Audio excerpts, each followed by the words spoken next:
event for giving me this opportunity to share my views on the emergence of FPO on pan-India basis. Game change. That really means change of roles, change of responsibilities, and change of mandate. Just think, Tamil Nadu Agriculture University, if I spell, you understand your role, responsibility, and mandate. If I say Tamil Nadu Food University, what is your role, what is your responsibility, and what is your mandate? Whether both are same? No. So you'll have to travel beyond the field, beyond the crop, travel with the produce till it reaches the consumer, and en route it should not make any chaos. Either in the human body or in the environment, nothing should happen, isn't it? So that is the change.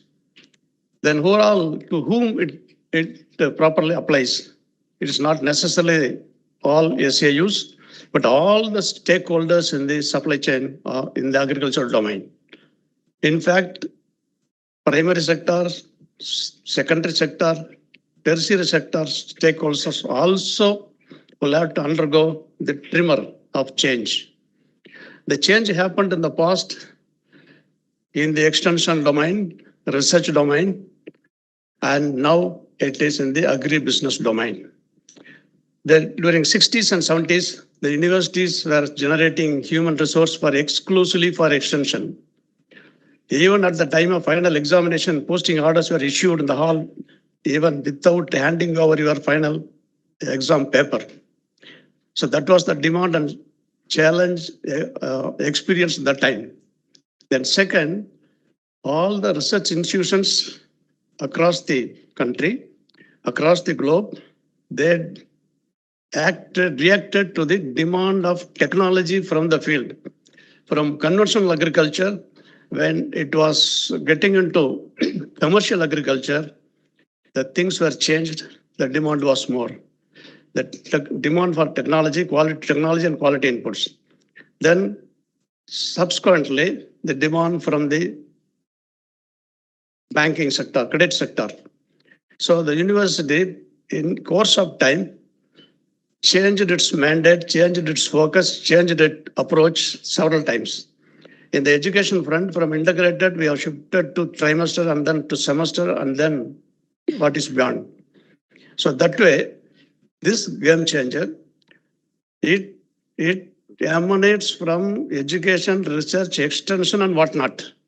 Combination, it's a combination of game change. It is very difficult to understand first and then act upon it next, and then react to it, and then see it is done. Because to the WTO era, we are coming under global trade and regulations. Say, let us look into different challenges, different kinds of challenges, then why this game is so important, why we will have to play it very perfectly. Any imperfection in our play, it is going to tell upon the primary sector as a whole. The simple concept, Aharu alavitidayinum, Poharu ahala kadai. All the small and marginal farmers, they buy inputs at retail rate. While they dispose their produce, they dispose it at a wholesale rate. How long this phenomenon can go without affecting the farm economy? It tell upon the farm economy terribly. Again, added to this, you think of price hike of inputs over the decades and price hike of produce over the decades. One is in the logarithmic proportion and the other one is in the arithmetic proportion. Both has never meet. So when this is the scenario, whether our current approaches to research, education, and extension and development is going to answer, the present system of SAUs, the present system of ICR system as a whole, the R&D system as a whole, are we addressing this phenomena? So rightly, The Planning Commission of then government, 2002, intervened. What is the alternate mechanism to reverse this reverse this phenomena? How can we make our farmers to buy inputs collectively at wholesale rate, and how to sell the products and produce at retail rate? It is not a 10 degree, 15 degree or 10%, 20% change. It is just opposite change. Total reversion. Which factor could change this much drastic change? Which other factor can do this?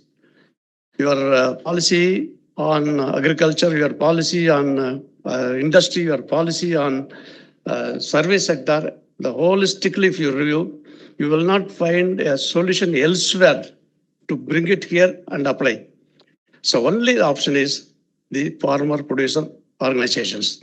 So this organization with a collective strength of 100, 200 or 1000 or 2000, they can buy inputs collectively and then procure the produce, aggregate the produce at the time of harvest when the price was so low, and then keep it for some time, add minimal value or add a maximum value, brand it and directly sell it to the consumer. So this reverse is possible. That might is only with this FPO. Now, is it not appropriate to say the FPO is the game changer as far as this challenge is concerned? I think all of you will agree with me. Second, the WTO. For 1/1/1995 and 1/1/2005, 10 years gap, the buffer time was given to all the nations who have signed the GATT draft to rearrange, reorient their internal systems of production, processing, market, finance, and whatnot, schemes of development. So this period, it was most effectively used by the industrial sector and tertiary sector because they have an ecosystem called CII, Confederation of Indian Industry, at district level, state level, and national level. And they were able to absorb the whole essence of this WTO and able to sit with the central government and state government to get their ecosystem perfected so that they can do business across the globe as duck takes to water. Whereas the primary sector, it was unattended, uncared, and left it, whether policymakers or academic or experts, they never thought that agriculture would suffer in the WTO era. But the industrial sector and tertiary sector, service sector can go to some extent with the gallop. But once the primary sector, if it keeps back, then the galloping will stop. There is an absolute necessity to take all the three sectors together. Then only the country's economy can progress. So here, from the first Atlantic Charter, it's only economic cooperation. Up to 9th round, agriculture was not in the same. It was between only industrial goods. Only the 9th round, the agriculture was brought in by USA, and the level play was not there. In the industry and service sector, between countries, in the business transaction, there was a level play. Whereas in the primary sector, the level play was not there. Developing country, the meaning of agriculture is entirely different in the developed countries, developing countries, and underdeveloping countries. So there was a stiff resistance from developing and underdeveloped countries, but the developed countries did not mind it, but they have brought it in. This FPO, if it is really progressing across the country through its own network of farmer interest group, farmer producer group, and farmer producer companies, and state level Apex consortium and national level consortiums, then it will acquire the might of the CII and can march with industrial sector and service sector. So individual peasant farmers cannot face this challenge. So only the collectives, only empowered collectives, only legally empowered collectives alone can face this challenge. So here, one do or die question comes. If you allow the food to flow from 140 nations of the world into India, what will happen to your food system and your agriculture system? Instead, is it possible to make the 140 nations as our market? Do or die. So when this idea was mooted, the farmer producer company, there was stiff resistance. Resistance means different observations and critical observations. Say the farmers are illiterate farmers, this segment, primary sector, the expertise is not there. So many hell of issues. But somehow that time, the planning commission was bent upon to go in with this kind of collective, some kind of collective, you name it, whatever way you want. Unless we do this, it is not possible to consolidate the landholding and produce collectively in larger volumes and see the quality is ensured, see the technical protocol applied was uniform so that your quality matches with that of international producers. So in that era, the category, in the post-WTO era, the challenges of food flow into India, food flow from India to outside, the FPO is the only mechanism possible. There's no other mechanism possible. See, Ashok Gulati, Director IFRI at New Delhi, he was in charge of 8 ASEAN nations. He did a study on diet pattern of the public consumers. They, at the end, he has brought in so much of data on how much investment has gone to retailing, how much investment to hotels, how much investment to food industry, how much investment into rest of the food related sectors, to finally and firmly say the market is consolidated for the high-end, high-value food, while the production system is disintegrated like anything. So the entire society in all 8 ASEAN nations, particularly in India, the diet pattern has moved from cereals and pulses to meat, mutton, milk, and the milk products, so on.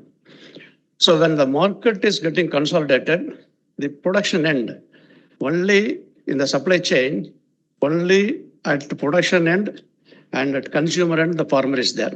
In the middle, there are several nodes played by several stakeholders. There, the farmer was not there.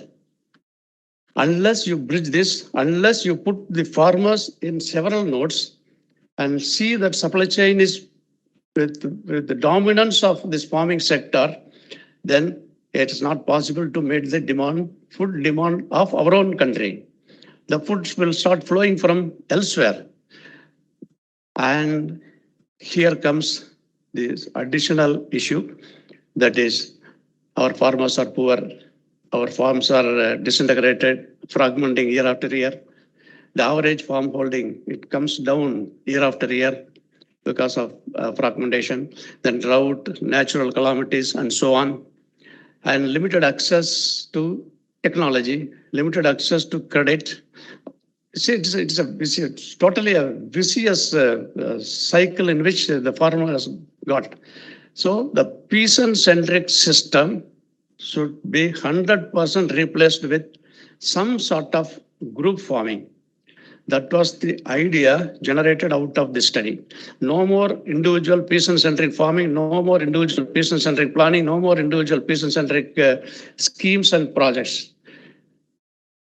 You will have to consolidate, you will have to educate, you will have to empower the small farmers in whatever way you want. Then only the consolidated market and your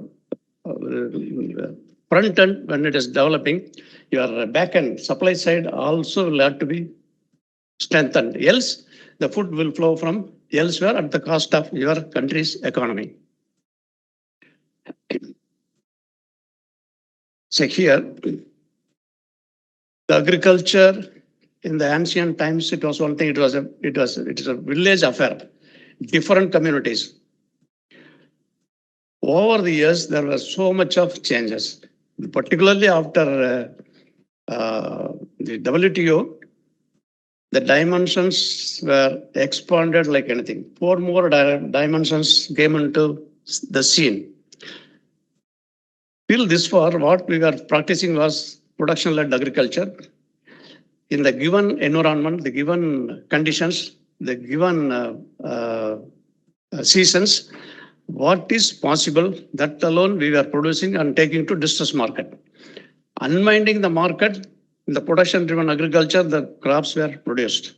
And then the producers and products will not match with the demand in the market. That from that domain, get out of the domain, come into the market domain, be there and study the market dynamics, local market, national market, and international market, physical market, as well as digital market, and study, and then come back to your production system, redo your approach, redo your agriculture, so that you should know to which market you are producing. So that's the second dimension, market-driven agriculture.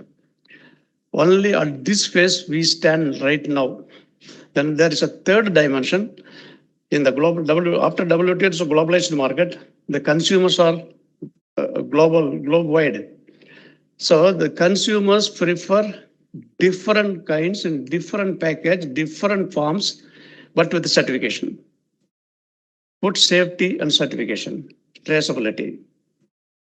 Unless you generate food with traceability and food safety systems, you cannot sell your produce elsewhere in the world. The certification system comes in. Beyond that, there is one more dimension, that is eco-driven agriculture. So whatever you do in the name of agriculture, it should not impair the ecosystem, it should not impair the health of the flora, fauna, and including human. So the four more dimensions emerge out of the present agriculture. And the agriculture in the post-COVID era, it was a testing time for the agriculture domain. It is not limited to the science of crops. It is not limited to the husbandry of crops. We are expected to travel with the produce, see that it is processed, see that it is passed, see that it is spent for consumption, and in the end road, it should not do any havoc with any organisms. So that much of this dimension expansion can, yes, peasant farming system respond?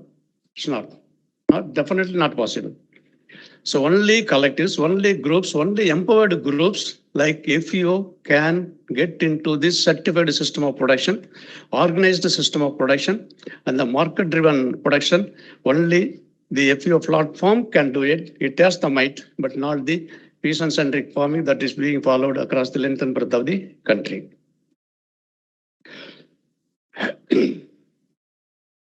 Earlier, in the first phase of agrarian society, different communities in the village, barbers, dhobies, Baknet, and so much of communities, they jointly supported the farmer, and farmer cultivated the crop. The ecosystem was so big.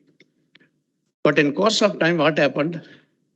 The supporting systems slowly migrated into nearest towns and cities because so many other avenues cropped up there. Ultimately, the farmers were left alone. In the joint family system also denigrated into nuclear family, and even in the nuclear family, in the family system, only one is allowed to look after agriculture, the rest moved out to other avenues. So it was a social venture and it was a lifestyle earlier. Now, the chemical intensive agriculture it gained entry, and beyond that, after chemical intensive agriculture, it was collective farming, and in course of time, it is going to be participatory farming. So this is in another direction, the changes are happening. Because of chemical intensive agriculture, the niche systems like permaculture your organic agriculture and whatever non-toxic food system. So many systems are thrown out. Whether the peasant-centric agriculture will face this challenge and deliver, definitely it's not possible. The only option is, only way forward is your farmer producer company. Say, the Nidhi Ayog did a study. The production and consumption was equal some decades back. And then production started taking upper hand, and slowly consumption has come down because of the introduction of meat, mutton, and other non-vegetative food into the food industry. Agricultural crop consumption has come down because of so many other factors. Now, in 20s, what we face is surplus. Consumption is less and production is more. Earlier, it was deficit management. Now it is surplus management. Surplus management means you'll have to get into processing, value addition, and export. So this pressure, whether the peasant-centric farmers, can they face it? It's not possible. So here comes your precision farming, these farmer producer companies. And lot of startups, they also there in the field. Even the startups, they depend upon decision support system or digital technology system and all. And if you take the R&D globally and R&D domestically, there also the change you could see. That the R&D domestically, if you analyze private and public, the public R&D is suffering due to some kind of fatigue, some kind of relativism, some kind of system disorientation. The private R&D, it suffers due to the these regulations of food safety and other policy issues. That is why, whereas globally, the technology development, it was heavily using biotech, Internet of Things, big data, and so many other contexts. So the competition in the R&D front, if you compare globally and domestically, the gap is widening. The gap is widening. So this gap, if it gets widened, then who will get the high-end technology from the global domain into domestic domain? Individual peasant farmers? No. Only the FPO platform. This system can be with the global players and get technology for implementation into India. So in nutshell, the peasant-centric farming, the end card has been put. No more peasant-centric farming. In one way or other, collectives should be given thrust. This is the essence of what we have been discussing this far. The peasant-centric farming, it has its own inherent weaknesses, which has been described in many papers, many write-ups, many projections. Whereas collectives, this collectives, how it is going to function, how it is going to react to the R&D generation, implementation, and then value addition, and then survive along with the rest of the world in the food scenario. It all depends upon the FPOs. So what is a producer company? What is its structure? How it has been designed? So Company Act 1956, it was the first act passed by our parliament. In that, there was a private limited company, the public limited company, and partnership company, and only three categories, major categories.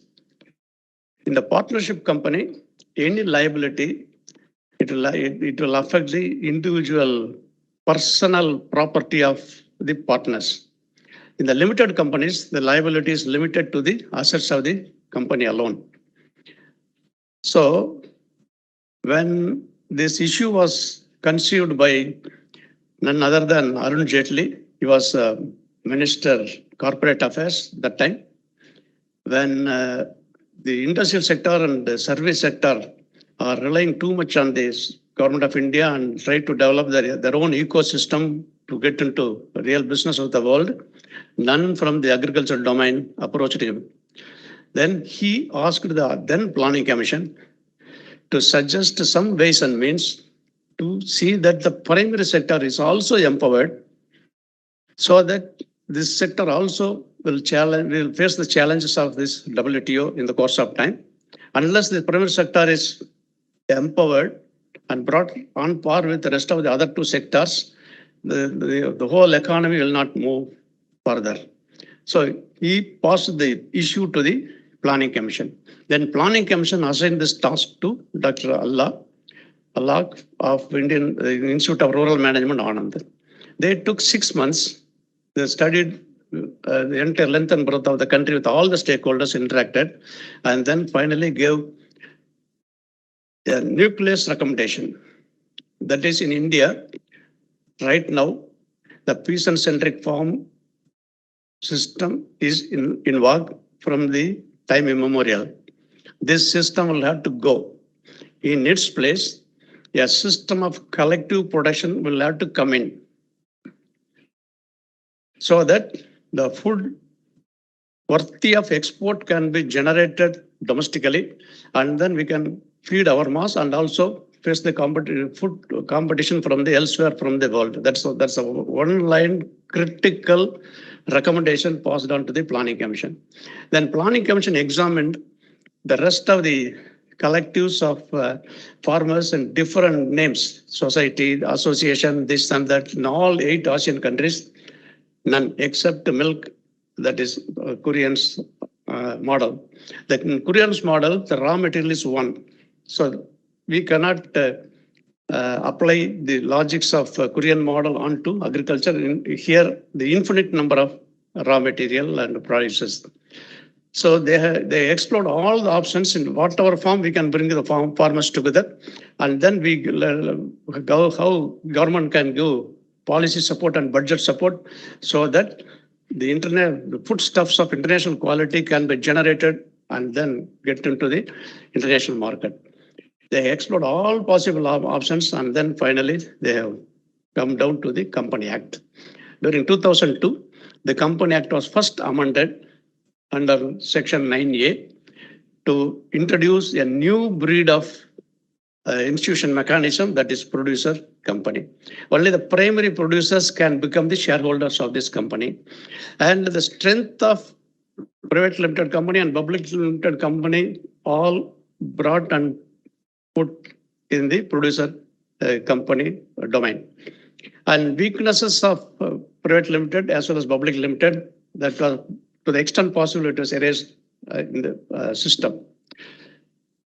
How it differs from the cooperatives? So cooperatives, 100% it operates cooperative principle. There, the JIR or the government nominee has got the veto power, and 99% of the members can vote for one resolution, whereas if it is objected by the JIR, the government nominee, the whole thing gets struck up. But whereas in the limited company system, that's not possible. It's here the majority. It goes with the majority.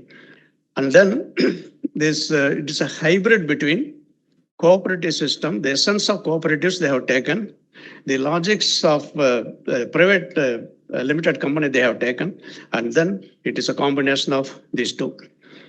The shares of the producer company cannot be listed in the share market, Mumbai market, whereas your public limited company shares 51% of the share, whoever is having, they manage the whole show, and the shares can be traded globally or nationally in the trade market. Whereas the producer company, the shares can be traded only within the members. That one insulation. Second, more than 5% of the paid up capital, no one can buy shares. That's a limitation. Else, one person will buy 51% share and take over the company. That's not possible. A producer company can invest in producer company, and producer company can buy share mutually from any other producer company. That is possible up to the limit of 10% only. There are also the hijacking is not possible. And joint venture is not possible with the rest of the institution mechanism, only with the producer companies. So in so many angles, the system was reinforced, system was refined and put into play. The act was amended during 2002, but a guideline was issued during 2013. 10 years gap. Why? Because in the industrial sector and service sector, the variables are limited.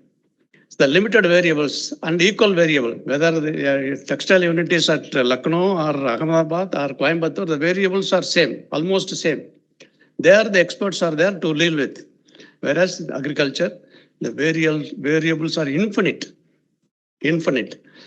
Agriculture in the northeast is one, agriculture in the mainland is one, agriculture in the south, even within the state, agriculture in each district is different. Macroclimate, macro, micro, and also the farmers' temperament, everything is different. Everything is different. So just to fix one variable in a producer company, what is the average number? 100, 500, 1,000 or 2,000. This one variable, it's not an easy thing to be addressed. Say wherever the feudal setup is available in Bihar or country states like West Bengal, when one leader says 5 lakh masses will say yes.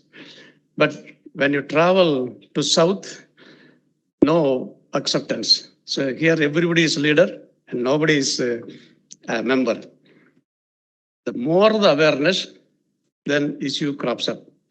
So what government thought between 2002 and 2013, it was legally, it was there in the law, the act, and no guideline. So as per act, many number of companies have been promoted, many number of schemes adopted this and then they have promoted, and it was a period of experimentation. After the period of experimentation, by implementation by different agencies, say NABARD, they have got financial strength, not policy strength. SFAC, they have policy strength, not the financial strength. NAFED, they have market strength, they can buy any lakh tonnage of material, but they don't have other power. So that way, the cultures of the different implementing agencies, different resource institutions, it gained entry into the system. In their own making, they have done it. To suit their project needs, this was this way or that way, it was adjusted to the court. And taking all the experiences into account, by 2020, Government of India announced 10,000 FPOs in the next 5 years with a common template. Earlier, SFAC was having one template. NABARD was having one template, all different templates. So it was all for experimentation process, just like F2 generation, allowed the whole thing go. And then now, based on the experience, it revised. Membership 750. Even the 750, not at one go. First year 300, second year 200, third year 250. Like that, every other variable was discussed, finalized, and now it has given a common template for promotion, irrespective of the agency, whether SFAC, NABARD, NAFED, or NCDC, whatever it is. But only difference is the NCDC, 100% it says you will have to form FPO only under Cooperative Act of the state. Whereas NABARD, it allows both. Either you opt for Company Act or you opt for Cooperative Act. SFAC 100% Company Act. In the cooperative setup, it was a mess. No section is unambiguous. Whereas in the Company Act, every schedule, every subsection, every subsection, everything is very crystal clearly defined because of larger interface with the industry.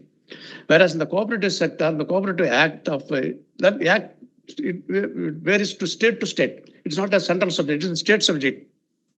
There is hell of hardship in promoting FPOs under the Cooperative Act that we are facing now. Thereafter, 2013, the Company Act 1956 was redrafted as a whole, totally updated and redrafted, and it was put into operation. In that also, the element related to the farmer producer organization also further refined and then brought in the 2013 Company Act. As of now, it is Company Act 2013, no more Company Act 1956. And then further, in 2020, again, the amendment 2020-22 Company Act 2013 was given.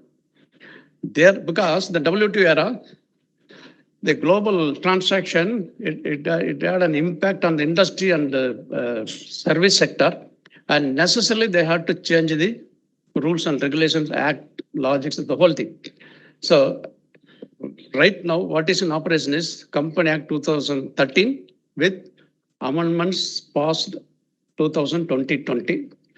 It gives very good, vivid, clear definition of how, what is the structure of the FPO, what are all the conditions, what are all the violations, what are all the penalty. The penalty clause, it was almost 100 times it was enhanced because of the cyber fraud and international fraud, and because of the international companies' invasion into India, illegal companies into India, overseas companies into India, militant-related companies into India. Now the rules have been very made very stringent. Every pie that gets in will have to be accounted. So that way it is brought in. And this here is an issue. A corporate company can understand the intricacies of this Company Act, intricacies of sections, but it's a legal language. Even the legal language, even for the normal, other than lawyers, even among the lawyers, the understanding is different. The interpretation is different. How come in the farmer turned board of director can understand this? Here, we largely rely upon the company secretary and the auditor. So they are regulators. So government did one beautiful thing. Earlier, auditor can sign anything and go without punishment. So any company's affair, if the company does any fraud, it is a fraud of the company, and the managers of the company, they are booked. Now, it affects the regulator also. Now, if you want to get a signature for any document from any auditor, then you'll have to give a message. You will get a number, and below your signature, you will have to put that number. So no question of putting signature in the past date is not possible. So the regulations have become too stringent, but with all that, the producer company rules have been made simpler in drafting, and also it is easy to understand. And finally, they have given one word. Whatever is not discussed in the Act, you rely on Company Act 2013. That applies. So there is no loophole at all. So in this setup, why I say it is good, the transparency and the democratic management is possible. In a board, among the 10 members, few members may object to a particular resolution. They want that particular resolution should not be passed. They can simply write, I put my dissent note on the resolution number 7 and keep quiet. When 6 members out of 10 they sign, that can be executed. One person cannot hijack this company. There are so much of inbuilt mechanism to see that it is transparent, and the business, everything, it is made so easy for the farmers to follow. The language also is not, but the penalty clause, it is common. Any violation, the penalty is common, whether it is a corporate or farmer producer company, the penalty is same. Right now, there are 15,000 FPOs across the country. Adding to the 10,000, it amounts to 25,000 plus. In course of time, it is going to be on the higher side. So year after, initially until 2013, the till the time the guideline was issued by the government, it was in a slow process, and thereafter it started shooting up like anything. All put together, it is more than 15,000. In course of time, in any district, not less than 50 farmer producers companies will be there. Not less than. So any government schemes from any department, it will not be siphoned through the agrarian platform, whether it is health or hygiene or whatever it is. Even maybe it's an irrelevant department, but when it goes to the public, the FPO platform becomes the nodal platform for disseminating all the benefits of the scheme. So these are all, over the years, these are all the different experimentations done by different agencies. The approach was different, implementing agency was different, objectives was different, number of members were different, but irrespective of or a kaleidoscopic projection of evolutionary process of FPO, each approach you cannot reject. This is bad, this is good. So each and every approach has got its own strength and its own weakness. And in course, this is applicable for any new innovation, any new mission. So over the years, when it is implemented, the refinement takes place automatically. So till this far, this is the scenario. In course of time, it will get more perfected. And if the FPOs in the district and FPOs in the state, they have joined together and formed federation and pan-India network, it will be on par with the CAA. It will sit with the government and dictate to the government in course of time. The FPOs will dictate not only the government, the SAUs, ICR institution. If your technology fails, then I am prepared for paid technology, paid service. For the paid service, you give good, eligible right technologies. That way, the scenario is slowly changing. So within Tamil Nadu, if you take Government of India through SFAC, it operates with 1,000 members as base. Then TNSFAC, under a collective farming system, it is a 2-year project. Whereas NABARD, initially NABARD acted as a very, very diluting factor, because when SFAC was sanctioning 45 lakhs per FPO to be promoted with 1,000 farmers, NABARD gave only 9.06 lakhs. And the number also, it was not defined, any sustainable number. So in the early phase, there was a slight dilution in the FPO landscape of India. It is because of NABARD. This point was rightly communicated to the chairman and the concerned people in the NABARD. Now they realized, and the present template, everybody is in the line. And the different policy and the budget, though it seems to be varying between the implementing agency and between states, but collectively under 2 categories, policy support and budget support and infrastructure support. Terrible infrastructure support. Around 600 crores have been pumped in to construct primary processing units in 72 places in Tamil Nadu, each around with an estimate of 5 to 10 crores. For a nominal fee, the FPOs were allowed to operate. So that kind of ecosystem is now being built up. Say, if you want to measure the strength of an FPO through paid up capital, it is misleading. But the present government, the present system, the present policy makers, they go with checking the health of the FPO through turnover. The turnover, if a company gets into aggregation and marketing, the turnover is all, it goes into crores.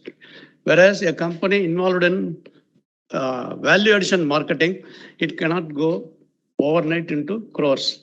So the policy makers should understand to the quality of the FPO, how to judge. It not in terms of your turnover alone. Turnover need not result in profit. Higher turnover may result in loss. So here, we have introduced from Erode Prisma Producer Company, we have introduced a management audit system for the companies at various stages. So financial audit, everyone knows. What is the management audit? It is nothing but ISO system or any other international certification system. They have got a protocol, management protocol.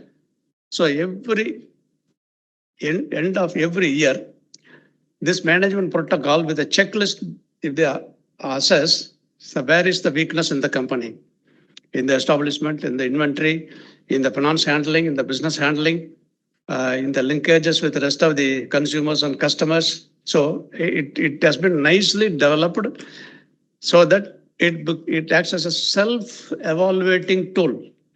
This tool was accepted by Bankers Institute of Rural Development, Lucknow, and it has been put in their website, and now it is being adopted elsewhere in the country for all the FPOs. Financial audit, this management audit. The management audit concept, the farmers can very easily understand. Just cross check every 3 months, just cross check, you put tick. If the mark is about 10, you are okay. The mark is below 2 or 3, there's something somewhere is wrong in the company. So what are all the areas in which we need to attend, we need to address to make up the deficiency.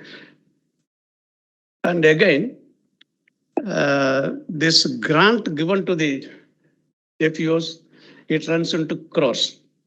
So seed processing unit 60 lakhs, coconut processing unit 30 lakhs, then initially startup grant 30 lakhs. So every state, every different agency, they pump in money into the FPO system like anything. So it is not the question of turnover. So this point was studied by the Azimbremsi University and then communicated to all stakeholders. And among the private universities in India, the Azimbremsi University, it takes lead. So they have got a separate unit to go and travel with the FPO system in the country and give advice to the Niti Aayog. So this is the split up of various agencies promoting FPOs. And in Tamil Nadu, in the beginning of the year, it was 903. Now it should almost cross 1,000. So out of 100%, this 100 units, 20 FPOs will prosper on its own because 2 or 3 or more board of directors are having entrepreneurial skill. Where the entrepreneurial skill is not there, that FPO will suffer. Another 40%, with 1 or 2, it is surviving. The last 20, last 40, no entrepreneurial skill, just they behave like a farmer, and it is the slow phase. If you sit with the middle 40 and then bring them up, nearly 60% of the FPOs you can take along. And the last 40, they will join back after some buffer time. So here, in the management of FPO, we face different challenges. In the pilot scale business, up to 50 lakhs, they are comfortable. So when the question of scaled up business comes, the psychological challenge barrier comes in to take risk. They are prepared to take risk, but not the extreme risk. So we find as a resource institution, as a player in the FPO domain, that is the psychological challenge, terrible challenge we face. So what is the possible system or intervention we can do? There is no other go to increase the number of enterprising farmers. So right from the first 5-year technology and up to this far, we had programs empowering the farmers technically.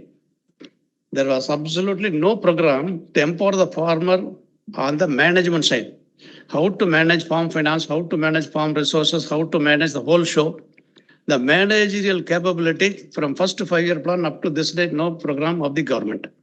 So that is the lacuna. That is why our technologies, however good it is, our quality inputs, however best it is, the tech is not there because the farmers are not prepared. the farmers manage a skill to manage the technology and to manage the quality inputs, it is poor. This this challenge, the psychological challenge we face now, and any other first generation entrepreneur, what are all the issues faced, the FPO also faces.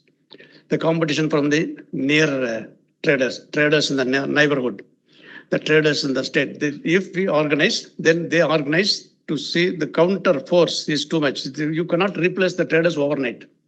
To gain entry into a market, there are already existing traders, already existing system, mafia system is there. To break that mafia system, it will take some more time. And Krishi Business Kendra, that is what we have suggested to the Nidhi Aayog as well as State Planning Board.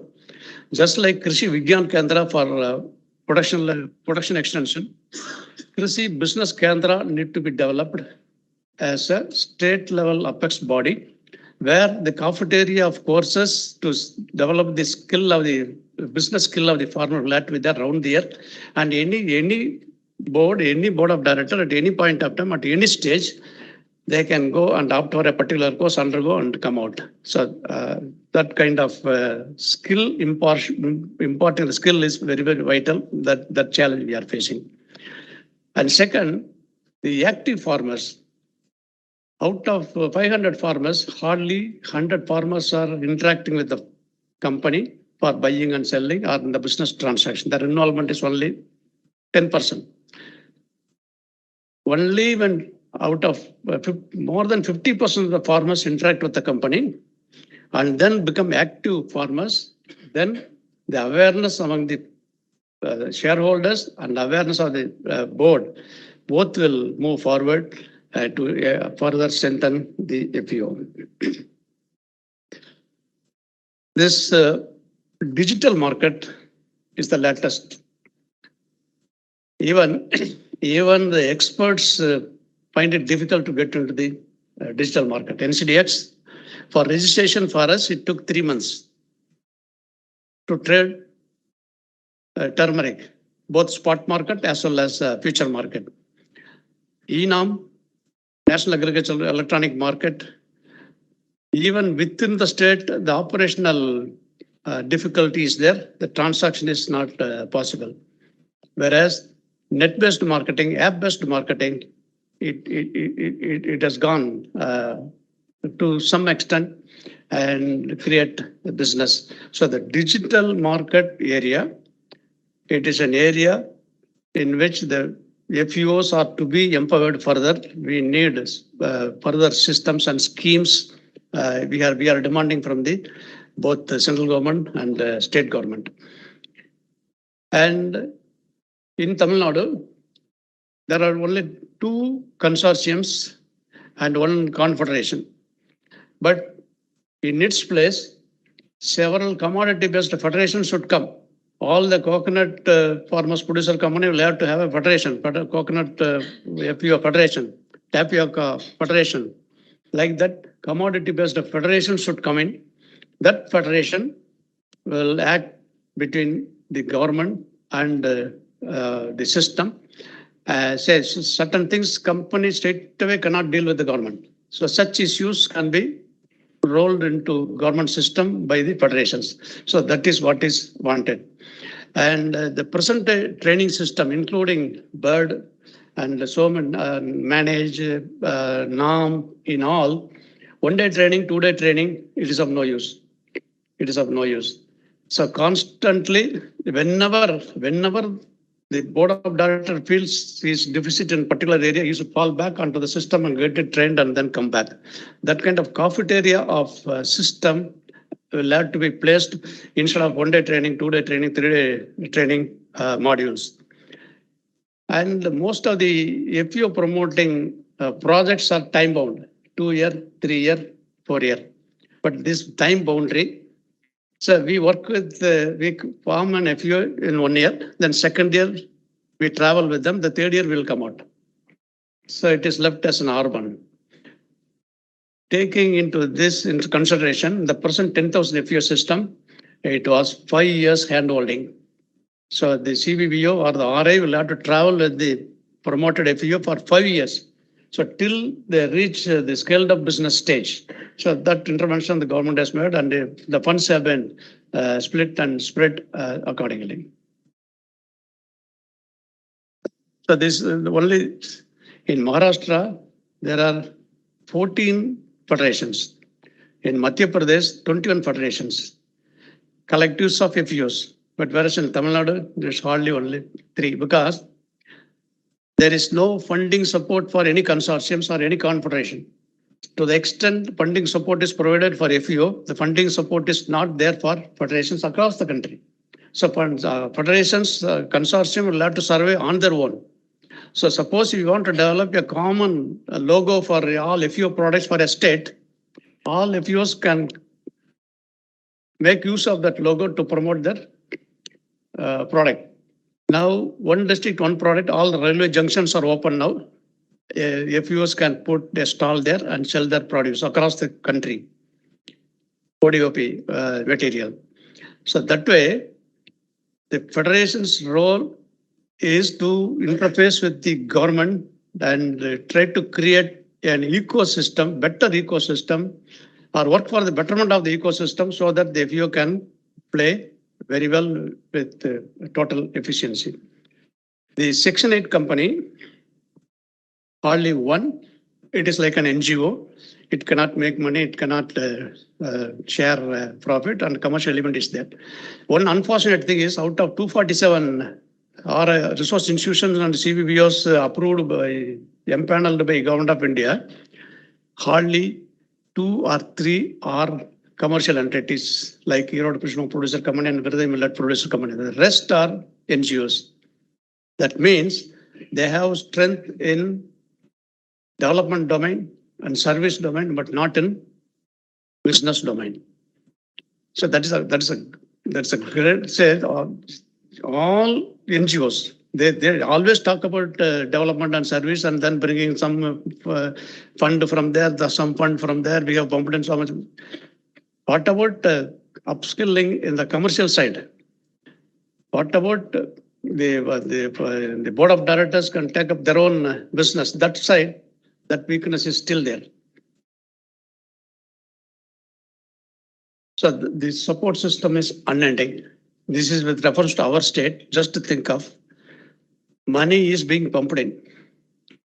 Equity grant now in the present system, 750 farmers, each 20 shares of 100 rupees each. If they bring in 15 lakhs paid up capital, the government gives equity 15 lakhs. Equity. Apart from equity, there are a lot of infrastructure support, lot of other budget support given by the state government. Maharashtra government has gone to the extreme of pumping in money like anything. Whatever they demand, the money is given. Because it's already a commercial state. The farmers' awareness on commercial side is so good. That is why the takeoff is more. But whereas in the down south, in our state, this picture is dismal. Even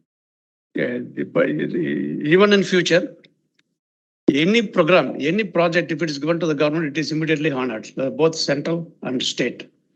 The money is not the issue. Policy, it is well developed, and they keep on refining it.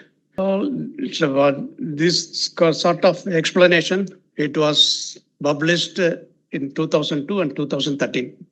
But that time, all the stakeholders projected this type of questions. Is it possible? Is it possible? Is it possible? How come the poor farmers with divided mindset? So these are all the thousands of questions to pluck this phenomenon. But for the government, there is no other goal. There was somehow in one form or other, farmers will have to be consolidated. They will have to go for larger land. They'll have to go for one crop, one variety, and adopt a common protocol to generate uniform material fit for processing and fit for export. That is our target. So here, these are all quite natural, because whenever anything is projected new, anything is projected out of context, this sort of issues used to emerge. Now the right answer is, let us see. Erode Pushma Producer Company. It was incorporated 2008 when I was dean here. Now it is 12-year-old. And our transaction is around 15 crores. We have 5 different business units, and each unit is managed by different directors. And we are the resource institution, the first approved resource institution under a producer company. It's only ours in all India basis. Our investment is so good and return is so good. And our next business, what we are contemplating is something unusual and something innovative, that is senior farmers' home. So in Coimbatore, there are hundreds of senior citizens' home with all high investment, and it is a money spending industry. For the sake of one aged woman, abandoned women, we have church in the road. There are 14 senior citizen houses. All are houseful, and waiting list is beyond 150 in each. Say, having toiled in the field lifelong, and then abandoned by their own family, and then at the terminal age, the fellow should not suffer. So our idea is to go for rustic structure, a rural senior farmers' home, in which the aged farmers can be brought in at a nominal rate. Once if it is done, I believe the money will flow from national level and global level, and we have allotted land on lease for that purpose, and it is going to come. So that is our next project. Here, the management, the financial management of the company is a very, very vital issue. If it is transparent, nothing will happen. Any problem they will face, whether problem from the business, problem from the inventory, problem from the HR, problem from the finance, any problem from the government, any problem they can face. Once there's a doubt in the financial domain, then the mistrust will creep in, and it will destabilize the whole teamwork. So in any, not only in our company, in all the companies which we have promoted, before taking the agenda, the CEO should present the account statement of the past month. So 10th of every month, it is board meeting. So legally 4 meetings are enough to honor the Company Act. But since it is in agriculture, we used to conduct the board meeting at every month. So before 5th, let us get the bank balance sheet, and then we have a book balance, and bank balance and book balance reconciliation. That will have to be done. What is opening balance, closing balance, and then this will have to be printed and given to the individual director, not reading. That means what is the productive investment, what is the non-productive investment, what is our business plan for the next 3 months, what we are going to do with the existing surplus, the whole thing can be discussed.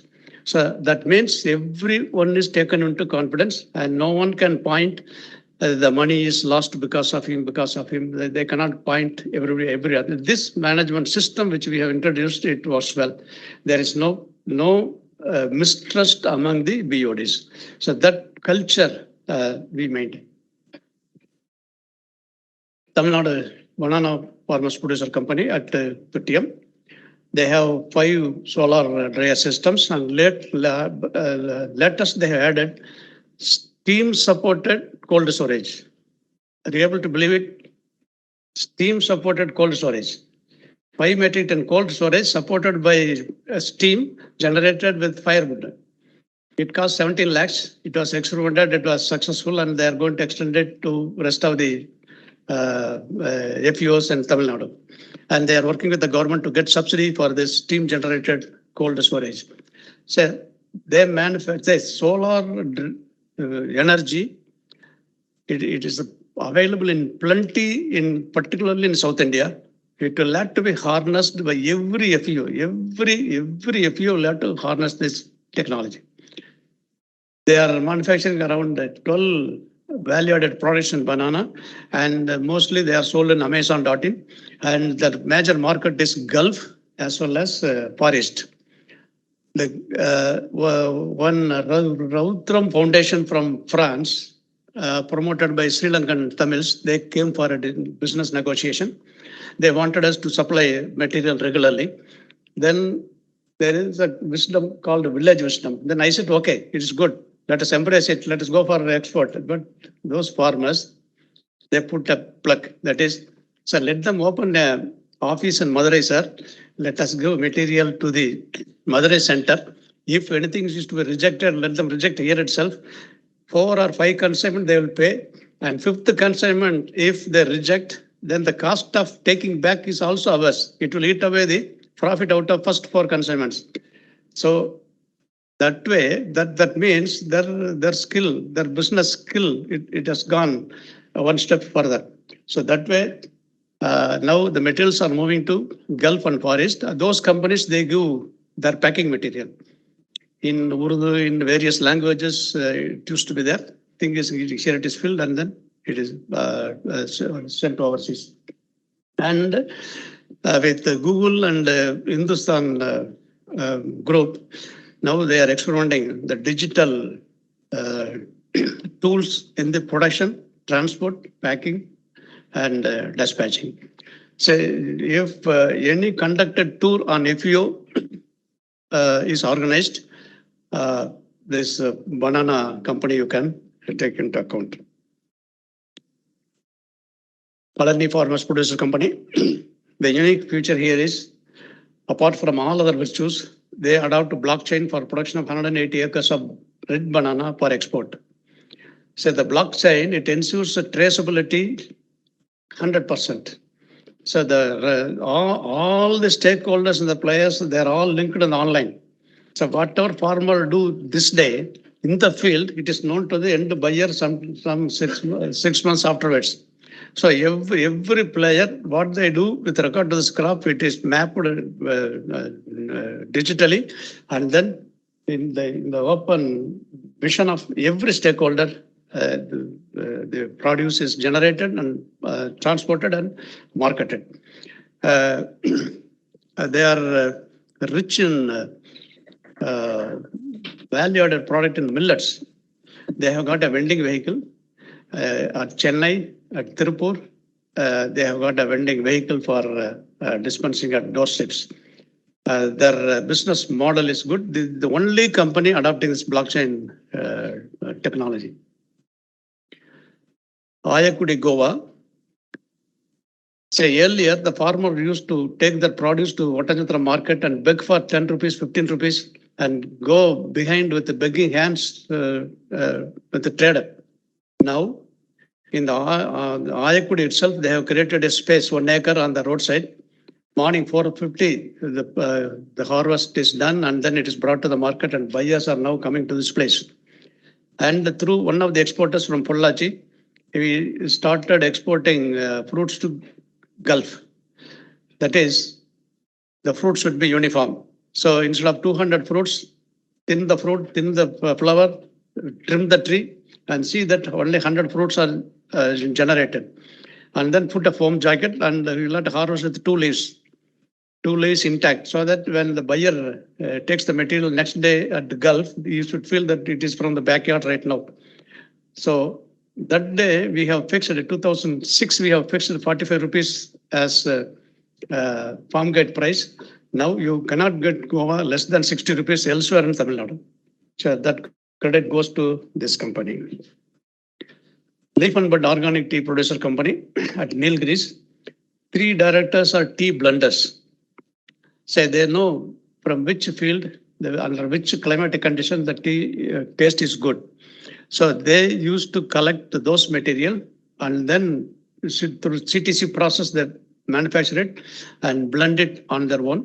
And now the pretty part is the trademark Kanus tea. It was trademark registered and it is being sold in NAFED Bazaar in 2,000 places in India. So NAFED has its own bazaar. That is like your departmental store they are conducting. So in all the 200 stores, this tea dust is being sold. unadulterated tea. And also in Tamil Nadu also, around 22 companies, they market this. That means a market network is being created. So for the hills, the companies from the plain, they supply groceries. Other than vegetable, nothing is there. So all the 4 hills from the plains. So this kind of synergy, networking among the FPOs, it is emerging fast. So that means wherever, in which point 1 rupee is earned, it goes to the farmer.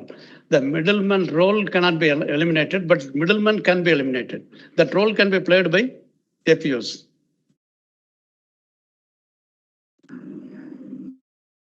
Belliangri, Farmers Producer Company. Earlier, the farmers used to allot the coconut plantation on contract for 3,200, 300, something like that. Now, having incorporated this company, they have created a labor force, 25 fellows, and fixed the harvesting schedule 2 months once. And then for collecting one team, dehusking one team. Now the material directly dehusked nut goes to the Kangayam. Now in the Kangayam, they are looking for drying yards so that it can be converted into copra and stored for some time. And when price comes, the stuff can be sold out. Equally, they deal areca nut also in the same manner. Around 18 to 20 crore turnover regularly they do. Virudai millets. The Virudai is the place known for all kinds of adulterants. You give any material, food material, they have alternative, they have adulterant. There, this company generates pure millets and also black gram and green gram. They have imported 2 machines, one 45 lakhs and another 35 lakhs from Germany for fine processing. And they have got a global network for marketing. So their online market is too big. And in the next year, 2023, it is going to be the year of millets, already announced. And they are getting themselves prepared to get into the global market. Around 2,000 families are being sustained by this company. The entire lot is being purchased at one go, and they don't immediately they give part payment. And once the material is sold out, the patronage in the name of patronage bonus, they are paid back with a good amount of profit. The real livelihood benefit we can witness in this company. Ilupur Farmer Producer Company, the first company to go for Desi poultry growing in the open field. In the 5 acre, they are having around 10,000 birds. With ease of maintenance and manage, and only the rice and millets they give as a feed material. The rest it takes care of itself. The demand is more for eggs, chicks, and also they have got a milk business also. The collection, put in the name of Pattikad brand, the milk is being dispensed. They have a collection center and then they are dispensing. And they have got a rice mill as well as pulses processing mill. And the rice they are sending across the country. Number 1 in the country, Sayatri in Maharashtra, around 300 crore turnover and 25,000 farmers and 3 lakh consumers, and it's a monumental giant. No one will believe it is a FPO. Because of the nearness of port and other export houses in Maharashtra, they are flourishing like anything. I think in course of time, the entire FPO created, established in Maharashtra will be under this Sayatri umbrella. Just to get into the website and see what all they do. The processing means like a corporate. The production means like a corporate. The whole thing, the whole show is managed. This is a consortium of 45 companies in Tamil Nadu that also we are maintaining and managing. And the same interior, the same board, like any of the corporate retail market. and one company's product, the rest of the companies are marketing. We have an MOU between the buyer and seller. The terms and conditions are clearly defined, and that business is going on. This is FPO Mart at Chennai, wherein all the commodities, the retail sale is only 10%. The export order and internal order and order for bulk supply, this order collecting point, more than retailing, it is a showcasing and order collecting point. Say, this what is to be done to further strengthen the FPO? This, I said, this agri-business center or Krishi Business Kendra. From the university, this agri-business center we have developed and passed on to the government. And the government gave us small money and put one of our professors as on deputation. And without further funding support, it is sleeping in the sleeping mode. That will have to be revived. So this KBK is a must for every state, or the MAFIP or EDIA or ABD. They will have to assume this role, the KBK role. Round the year, just like NIPTAM, round the year with the date, 1 day training, 2 day training, you customized training, you publicize it. So those who are interested in, someone may be interested in branding, someone may be interested in patenting, someone may be interested in packing, anything. So let them come, let them choose, and let it go demand driven. So till such time the state creates this KVK, the existing ABD and EDIA can play this role. Say, the government procurement in North Indian states, the procurement for PDS, public distribution system, it is assigned to FPOs. But in Tamil Nadu, it is not there because here the mafia team is behind and it is not allowed. And we are moving with the government at least to get 50%. And then the FPO federation. Then pan-India market portal is on the making. So that means buyer, only FPO can register as a buyer or a seller. And equally, the terminal market is coming at Sri Perumbudur, Chennai with a 300 crore investment. Government has already assigned the work and work has started. And for those terminal center, the FPOs can act as a hub, buyer as well as seller. And say Coimbatore market, you cannot go and enter. Whereas this terminal market with FPO hub, it can replace the Coimbatore market. It can draw more people than Coimbatore market into its umbrella. This group is strongly working, and that kind of business linking through web portal as well as right now, each and individual FPOs are having small portal that's not visible. The hit rate is less, but if it's a national network, we are getting potatoes from Agra. 80% of the cold storage in India is in Agra. From West Bengal and UP, the whole thing comes to cold storage in Agra. When the price is 5 rupees there, here it is 25 rupees. So 2 companies from Mannargudi, we take terrace loads of material and store it in Trichy cold store and then re-release it after a few months when the demand is more. So that way, all India connect between FPO to FPO. Now it is emerging. If it gets materialized, then this setup will replace the existing trader system and merchandise system. In fact, from the Tamil Nadu Consortium of Farmer Producer Company, we have moved the Railway Ministry and Railway Amenity Committee through H. Raja is the chairman of that Amenity Committee. This project, and we sat with the Container Corporation of India, a subsidiary of Indian Railways. They have 3,000 crores of money with them. So it was pushed into the system and then it was discussed. And 2 years back, the government has announced the refrigerated train between north and south, east and west. Now it is available. The use is very much limited, but in course of time, All the perishables from the south can be transported to north, and from the north it can be transported to the south. And the loading of the wagons will have to happen in the field itself. The terminal Karpur and Agra, we have fixed it.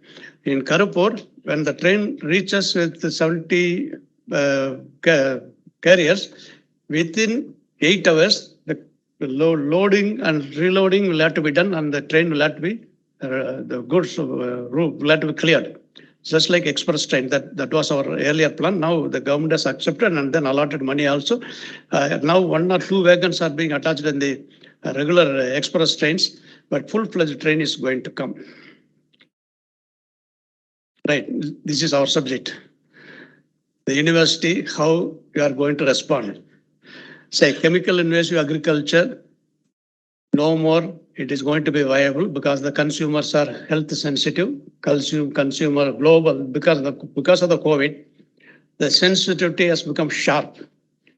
Right now it is okay. In the future, just like certified system, if any contamination, the penalty and the punishment is the government of India is going to give. So how we are going to give safe food? How we are going to come away from the chemical intensive agriculture? It is not going to happen overnight, because traditionally now we are pumping in chemicals like anything. So it is the responsibility of the SAUs in India and ICR systems in India how to reduce the chemical intensive agriculture and go for pro-bio farming system. That means initial up to flowering, you go soil preparation up to flowering, you go with 100% bio. There you go for limited use of chemicals. That kind of new systems will have to come. And in course of time, right now, the FPOs are engaged in aggregation and marketing and value addition marketing. In course of time, even within 5 years, scene will come in which each and every FPO will have to manage 1,000 or 2,000 acres on their own. They'll have to be in the field and adopt market-led production, and then professionally manage and then produce for the targeted market. Now it is within the money, they are being trained in doing business. In course of time, larger farms are going to be under FPOs, minimum 100 acres, maximum 1,000 acres. When the scenario emerges, how are we going to react? Are we not going to partner in this program? How we are going to relook? So dealing with the individual farm is different. Dealing with multi-crop is different. Dealing with one crop in larger area, plantation, it is different. Here also 50% perennials, 25% semi-perennials or biennials, and 25% annuals, and then your bird, dairy, animals, the whole thing packed. How are we going to respond? And then no more supply chain, no more value chain. Now you will have to look upon the blockchain management for each and every crop. Instead of nutrition, the toxin-free food production. This is on the development side. In the extension side, this Krishi Business Kendra. Now the FPOs will demand paid extension. I'll pay for a technology you give me.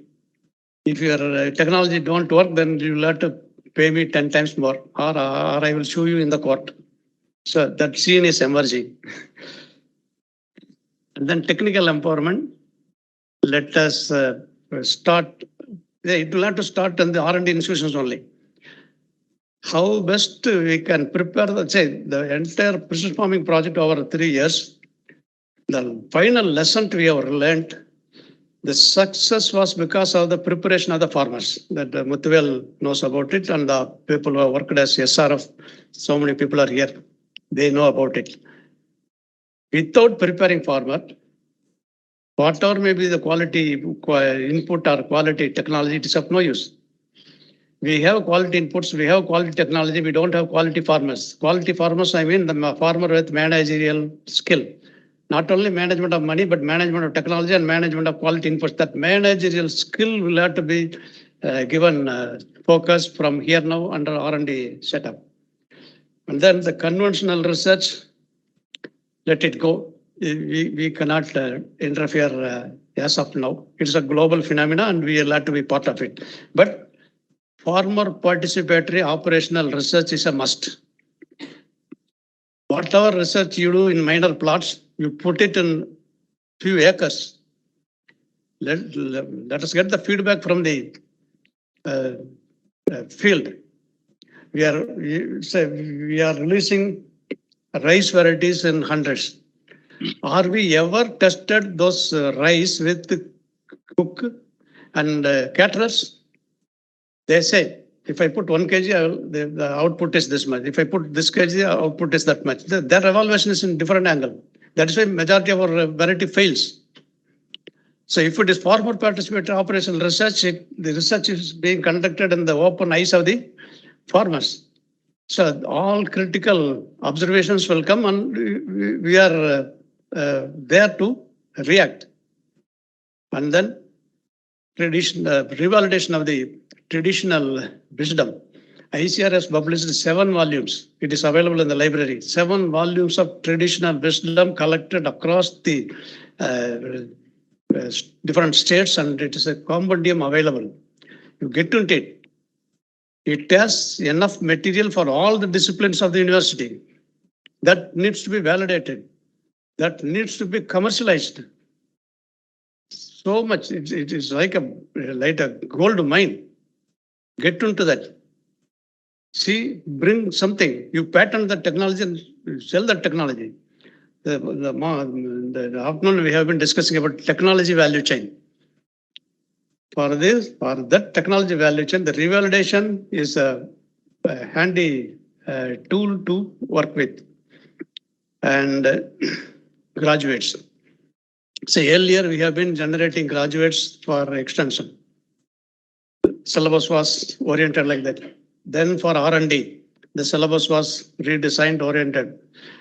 Now there was a stage when agri-business sector demanded graduates to pursue business. So on that context only, the BTech horticulture was proposed when a board of studies meeting was held at Periyakulam. That time Dr. S. Kannayan was the vice chancellor.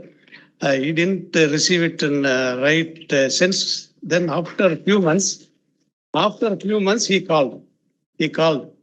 You were telling about BTech horticulture, how it is different from regular course, you tell me. And I said, 50% science, 2 years science of horticulture. Another 2 years, technology management.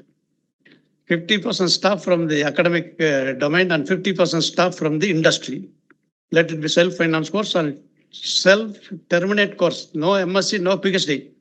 So those who are undergoing this BTech degree program will have to become an employer, an entrepreneur, not an employee to any of the company. That was the basic design of, then it was accepted. It was there for some time and somehow it was the first BTech program created, and then biotech and rest of the, that means the demand from the industry, agribusiness industry was surfacing, that university was responding to that. So that way, from now on, at least 50% graduates of any SAU across the country will have to generate human resource to get into this agri-business sector. Right. I think time is up.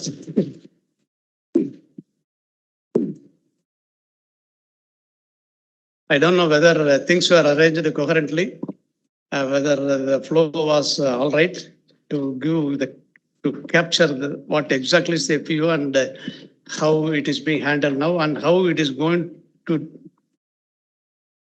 develop in the future. So any issues for discussion?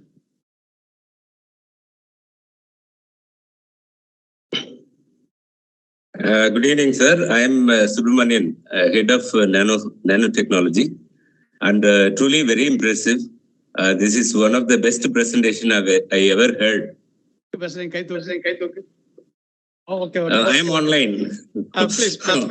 I am online. I truly enjoyed your presentation. In fact, you presented the seminar in such a way that how a common man will understand FPO, the genesis of FPO, the problems faced by FPOs, solution we also provided, success stories is one of the fantastic presentation. I like the most. So I have two questions, sir. FPO is considered one of the successful model you demonstrated 15 years ago in the precision farming, and still we consider as a reference for us to take forward. If you look at the success stories of FPOs compiled by Nepal, it is not quite encouraging. There are lots of problems faced at the grassroots level, and the problems you already explained. But the few success stories you mentioned about Ayakudi, Goa producers, mango producers in Krishnagiri, banana producer, Ajitan and others, they are all success stories. But there are few out of 1,000 FPOs, maybe they are all very handful. But there are a number of issues at the grassroots level. I don't know how we are going to address it. In the digital platform, certainly the finance could be made 100% transparent. Certainly, transaction could be made digitally, and everyone knows what is happening. So I think a digital platform may resolve certain issues, I suppose. So that is the question number one. Question number two, precisely, this seminar is organized how TNA would benefit out of your presentation. I think the vision of the Vice Chancellor is that 100 units will select 100 FPOs so that we'll be connected to 1 lakh farmers, and the technologies developed by TNIU will reach 1 lakh farmers at a time. So that is the way it is done. So how exactly this initiative will be fruitful in a year from now or 3 years from now? So I have only two questions. Kindly address this. I think your questions are very valid. So any new initiative, any innovative initiative, it will have plethora of issues to be addressed. So it is on the making. It is not attained the wholesome stage. It is not in the matured stage. It is at the infant stage. Some are matured stage. Some are almost scaled up. Hardly 2%. They are all fully matured stage. So it is only a question. It is an evolution. Overnight, it will not happen. It will have a cascading effect. So some 10 FPOs today performing better means tomorrow it will have its own cascading effect. And say earlier I said 2002 to 2013 and 2020, it was kaleidoscopic. Allowed all the implementing agencies to play and plan and design on their own. But now, in the 2020 10,000 FPO program, the essence of learning were combined and then put into this template. Say after 5 years, then we'll have to look back, learn lessons out of this 5 years in the present template, and the refinement is forever it will let go. It is not, there's no end for it. The refinement should go simultaneously to what extent the refinement takes place, what speed the refinement takes place. Soon the FPOs will become wholesome and effective. Okay, sir. The question which I raised for the TNAU specifically, as Dr. Suresh Kumar was indicating at the beginning, we have chosen 100 FPOs. These 100 FPOs, each FPO will have 1,000 farmers. So at a time, we could connect with 1 lakh farmers in Tamil Nadu. That's a good initiative, actually. So what is going to happen in 1 year from now? These 1 lakh farmers would benefit out of the interventions of TNAU. What is the likely thing it will happen? So the purpose of TNIU and FPO link is the FPOs are new clientele, new commercial clientele to the university, and the university is expected to address the issues for the new clientele also. So this platform gives the perfect place for the experts or professionals to understand the problems of the FPO, and the FPO members and the farmers will have to understand the intricacies of the new technology and the new venture. It is joining hand to go together. Yes, sir. Thank you, sir. I request the organizer to make this presentation as a YouTube so that almost all the students would benefit. Because I don't know how many of watching. So the YouTubes can be shared across the state for the students, scientists, and others. I think it's an excellent presentation, sir. And this would be a lecture in most of the courses. so that the students would understand how they become entrepreneur. Thank you, sir. Thank you for an excellent presentation. See, ultimately, it is the question of empowerment. To what extent you have empowered the farmers technically, economically, and socially? That is end of it. Are the FPOs are moving towards achieving these three destinations? So this is the roadmap. We will have to travel, and whatever shortcoming, whatever setback, whatever positivity, and whatever negativity, we take it in the stride and go with this process. It's only a process under refinement. Thank you. Thank you. Thank you very much. Thank you, sir. I am Dr. R. Salvadi Iswaran, Professor in Department of Social Science, Horticulture College, Trichy. Okay. Sir, thank you, sir, for having given a phenomenal presentation, an outstanding presentation. You have just clearly brought out the genesis of FPO and how the FPOs are game changer in today's agricultural scenario. And really, it is very, very useful presentation. I request the Dean SPGS to share this recording to all the deans of the constituent colleges. All the undergraduate students should listen to this, because currently final years are in Rawe, and first year and second years are in the mid-semester examination. They don't have an opportunity to listen. All the PG and PhD students and all the scientists of TNAU in general, and in particular, all the 100 scientists who are leading the TNAU FPO linkage program should listen. And you are making a historical point that how it makes a game changer, and given in an outline of all institutional hurdles, how it evolves all the institutional hurdles, and what is the marching towards, what is the goal towards the federation of all FPO and gaining a competitive advantage in Indian export scenario. And one point which actually the farmers lack is, even though they are organized through FPO, that lacks of market information and market intelligence. What is the price prevailing in other states? But Thank you, think sir. Make your can questions suggest something. simple and Yeah. Can you suggest something so that the farmers, all the FPO, can gain the competitive advantage, market information and market intelligence across the country? It is not the question of university giving market intelligence. It will be demanded and it will be paid. Yeah, I understand. There is some institutional mechanism to arrive at it. Yes. So online participant, please put your questions in the chat box. The speaker can easily answer your questions. Thank you. So any questions from the audience here?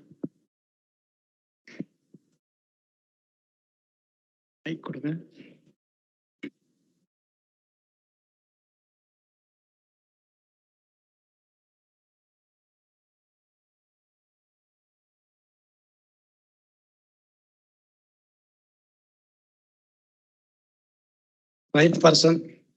Sir, we are blessed to hear your presentation, sir. It's wonderful, sir. Amazing. So now many times the FPOs, since we are giving the capacity building training at DABD, the communal leadership is playing a significant role, sir. So that decides the success of FPOs in many cases. So how we can address that issue, sir? Your suggestions. Leadership? Communal leader, because the village leader is taking the head of the FPOs, and as long as government support was there for CEO placement and all, later on they employed the CEOs. Your question is well received. So nearly 90% of the FPOs were created in the previous ADMK regime. Having changeover in the government, this fight is terrible. This fight is terrible. These were very, very silent directors. Now they have become vociferous and try to take over the company. There are two situations. One, agriculture department forming the FIG and then handing over to marketing department, and marketing department making the company. It's nearly 50% of the companies are like that. The rest of the 50%, the RIs, they work with the grassroots level farmers and establish FIGs of their own, and then incorporate the company. So in the second 50%, as RI, we know which village is notorious and which person is notorious and which person should be given a position and which person should not be given position. That was possible. Whereas in the collective farming system, nearly 50% of the FPOs falls in this category. There, your points, not only the political influence, but also social, communal, and so many other issues used to crept in. We learned a bitter lesson by doing panchayat with the board. One issue has gone to High Court. Another issue is still pending at Municipal Court at Salem. And as RI as a whole, all the RIs as a whole, we have a forum. We have decided a policy that not to go and sort out the issues between the board of directors. You try to kill each other and come, anyone you come out, it is your lookout. So when you come together, we take your hand and walk along. If you fight in yourself, it is not our role to come and sort out your issue. Suppose if you take sides with one person, assuming he is a good, in no time he will become bad. Then the other person will become your friend. So the board issue, directors cannot be by force sent out. If you want to send out a director, you'll have to create a record, an FIR or court verdict or evidence for financial fraud. Then only AGM can terminate the service of a board of directors. That is legally. On your own, you cannot. Then what we used to suggest, let all the board of directors are not bright and equal to walk along. Only 2 to 3 bright persons will do. The rest, silent workers, it is enough. So that way, we are taking a least trouble path. So it is a social issue. This problem is going to continue forever. Even in matured FEO, this element is there. But there is yet another system we are introducing now. Every second year, 2 directors are moved out and 2 directors brought in. We follow Rajaraja Cholan system. Say all the 10 directors will sit together and identify some 5 direct designates. Then out of 5, you put lot and then take 2 in. Then put the names of all the 10, take 2, send them out. Even if he's a chairman, even if he is inevitable, he'll have to give place. So here, there won't be any heartburn. Every 2 years, if you follow this system and roll the board of directors, you change it, there won't be any heartburn. Because when the company is formed, that social stigma is not there. Once somebody started calling chairman throughout all social functions and all, if the chairman post is removed, then he feels somewhat abandoned. So we have placed this system. So thank you, sir. Now I request our former Vice Chancellor, Dr. C. Ramasamy, sir, to give the concluding remarks.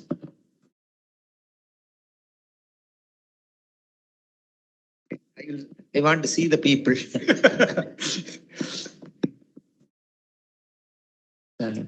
So good evening. I am not going to take much time, don't worry. And my purpose of coming here is I have a goal to get updated in the market system now, the new institutional environment that is emerging and growing. So that is 300% fulfilled. Many of you, the presentation, you must have listened to Dr. Feroz Revi, maybe surprising the way he used to present, but for me it is not surprising. And all along he has that wonderful, capability to, he must have gone to MBA and, must have become a MD of a big company, would have been much more, successful. Okay, I just take a few minutes, one on this concept of collectivization. That is the core element all this, institutional development. Then number 2 is markets and prices. Then I will come to 1 or 2 minutes commenting on the presentation. This basic, theory of whatever you call it as farmer producer company cooperatives, all these started with human civilization. Then people were hunter gatherers, they were individual. Then at one stage they realized we have to come together, particularly shifting cultivation and that kind of thing. And then they come and pool in one place and then do some shifting. You cultivate together, and then comes the marketing. For they cannot sell in their own place. Market emerges, and the barter system comes in. That is a kind of another institutional development. So if you go on like this, out of necessity, these new institutions comes.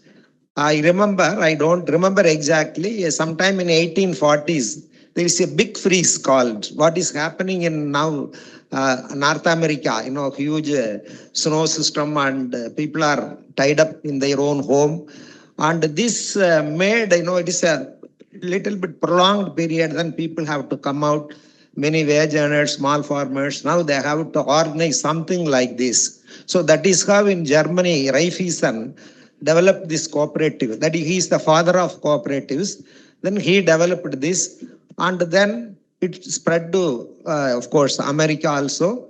How horticulture flourished in Florida and California is because of some kind of cooperatives. Then cooperative got transformed into producer companies. Even now, this Florida citrus industry is flourishing because of this kind of model. Similarly, California also.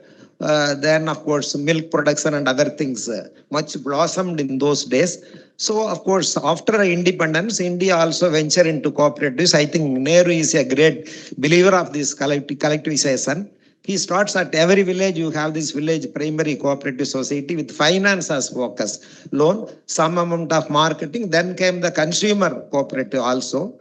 This has stagnated, but there are success stories like what has happened in Maharashtra, Maha Grapes, and then the Sahayatri, which Professor told about, and then of course finally Korean model. I have always repentance that he was not properly recognized. He must have been given 10 Bharat Ratnas, because this milk production distribution system really halved down the poverty in this country even today.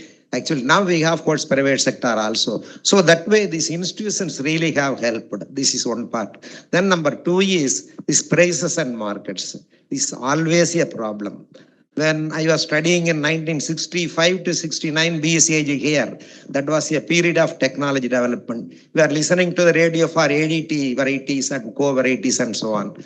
Then it becomes 70s. Of course, we have to, 60s, we have to import from US on PL 480, and 70s came, and that is where this is very much realized. Partly 60s, C. Subramanian realizes that he forms the agriculture prices comes in 1965, so that minimum support prices can be, that was started in Chennai, then later it was is shifted to Delhi. Now you call it a CACP. There is a big project going on in economics department. This is happening in 2021 places to fix price. Okay, still price is a problem. Our MSP is a problem. Of course, whatever he has done here is mostly applied to horticulture, plantation crops and products like milk. But for field crops, still, of course, there are scope, but still we have a problem, right? So when in 70s, we are arguing about MSc. In 2021, we are arguing about MSB. In 2100, they will be arguing. This situation is very difficult. What I am trying to say is market is very difficult. We used to study price spread. What is the percentage of consumers' rupee in the farmers' income, all those things. Okay, then coming to the market, this is one of the models, definitely. Is a development of institution to promote marketing. And my argument always would be you promote different kinds of markets. Only farmer producer companies, not only solution. Definitely see weekly sand is, you must all, many of you come from villages, what is its contribution. It is you get everything there in a shandy. Our villagers go with 2 bags of cotton, sell it, buy a arwal or kottu or anything for that matter. That degenerated over years. That is to be supported in a very big way. There is it has a different clientele or customer. Like when Reliance came, people were crying about Corona stores. Now Corona store exists, large supermarkets also exist. That way, we have to promote that. Of course, cooperative getting transformed. Still in certain sectors, cooperative is very successful in Maharashtra and milk and this kind of thing. And definitely we aimed for terminal markets. I think Professor must be knowing when Veeravandi Armum sir was the agriculture minister, we planned and one terminal market is to be started up near Sulur also in the state seed farm where we have a, many discussions. So all kinds of markets, whatever market must be there. Then related market must be there. This is one of the model where we have to make it more successful. So there will be a variety of diversity in marketing to cater to the needs of. So every type of model or a model is to be promoted. That is what my view. So that way we have to still go a long way in this, this farmer producer company also. Really, what is the kind of percentage of success? That is, we have to really look into. So finally coming to the, even, if you go to political evolution also, like Karl Marx, it is nothing but a collectivization. He asked, that means you sell your labor in a unified collective way. So countervailing power comes in. This is how, our civilization taken place. So finally, as I already told you, it's an extraordinary presentation. Nobody could see a person when he really make a presentation, he must have a holistic view. You must have a philosophy, you must have a concept, then concept in the form of action program, action plan of action, then action has to be implemented. That is where different players come in. As he told, convincing different departments in the government or convincing the, where accessibility to the policymakers is itself a problem. See, this presentation must be presented to from the Director of Agriculture, Horticulture to APC to everybody up to Prime Minister Modi. Unless we sensitize his policymakers, it's very difficult. So that way, conceptually, philosophically, practically, legally, everything is covered. I don't have much to say that because I know what Professor E.V. is as when he, proposed this precision farming. In the initial, I was totally in the dark. As progresses, he evolves. So everything we are all giving, background support. I think some of the field orchids are here in that project, Muthuvel and others. So that way, he has the knack of practical that is implementation. So when I was in the L Farm Affairs, two major projects promoted this one and also the rice intensification system SRI. That actually in the implementation, after some time it failed because people were not, still it is one of the best system without increasing your area and through yield increase, definitely we can meet the future growing demand. Then finally, of course, in economics, students of economics, people may know, we have supply side and demand side. Demand side will always be a kind of constant, except special occasions. Say in Christmas, there will be more demand for some meat, something that will be a spike, then it comes down. But supply side is always a problem. So it is one of the approaches to manage the supply side. Okay. Finally, as usual, Professor E.V. has his own bias of non-chemical agriculture, but I don't agree with that because I am a student of Green Revolution. I believe in HIV, I believe in chemical fertilizer, I believe in irrigation. These are the three factors what it has made lakhs of acres saved because of the yield increase. Okay, that is one thing. But I am not against biofarming. We have to promote that. Recently I developed a kind of theory. I made this concept both in two memorial lectures in Delhi, recently on Bhubaneswar. See, if you ensure efficiency and equity in any activity, sustainability comes.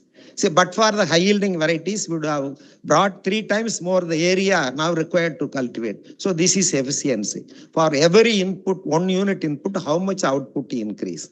Okay, that is number 1. Equity, once you cover the small farmers and others through this model, definitely sustainability comes. So now you are throwing chemicals through what do you call this, the drones. So it through sensitivity, sensor, it absorbs, it captures the depth of moisture. He followed in precision farming, etc. So now our application of chemicals have sharply come down. Once you promote the high-end technology, automatically that will come down. On the bio inputs in quantity is the problem. So you have to ensure the quality, and definitely the volume of these bio manures, how you are going to handle, will be a problem for another 50, 100 years. So we have to move in that fashion. Then finally, I think one lesson the TNA has to draw from this presentation is you give 6 months certificate course for whoever interested on precision farms, farmer producer company, because now recently I presented a seminar to students in this Gujarat University, Junagadh, about the employability for the agriculture graduates. See, once you train this, they are going to have, say, 10,000 farmer producer company. You see the kind of employment. That is where is self-employment. So this is where we have to really change our curriculum, etc. When I was in the helm of affairs, I sat down. You don't believe, I think myself, Ilamurhu, Venkadachalam sat down for 300 hours to revise the curriculum. I brought 180 credits to 155 credit because 30 additional credits, at least 10-15 courses added. He has to write 45 examinations within a semester. See, we have separated many things. You integrate, many other subjects. You divide the subjects into 2-3 parts and give us a separate course. It is not the way students will have time to digest and absorb. So that way, I think you have to, the other day, for your information, I was sitting with the Odisha Agricultural University VC. The agriculture commissioner, agriculture secretary came. He is an agri graduate. He worked in ICRISAT. He said, I said, some talk about the curriculum. He said, see, you cannot do away with these old people. That is Dean's Committee he was referring to. See, farm management, production economics, I gave a few series of lectures.